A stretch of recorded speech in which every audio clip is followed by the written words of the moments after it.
Alam niyo po, balang araw pagdating ho natin sa langit, no?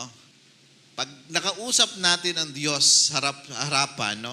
Naniniwala ako na marami hong bagay sa buhay natin, napapasalamatan natin ang Diyos dahil hindi niya binigay sa atin yung hinihiling natin.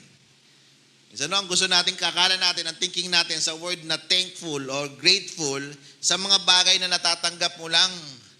Pero sa totoo lang, marami akong bagay na naniniwala ko na pagdating ko sa langit, kapag in-explain ng Diyos akin, anak, kaya ko hindi ito binigay sa iyo kasi ito yung mangyayari.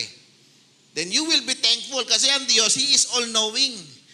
Kaya dapat marunong tayong magpasalamat sa Diyos, hindi lamang po sa mga bagay na atin pong natatanggap, kahit sa mga bagay na hindi ho natin natatanggap, kasi alam natin na mas marunong ang Diyos kaysa po sa atin. Kasi compare mo lang yung buhay mo ngayon, di ba?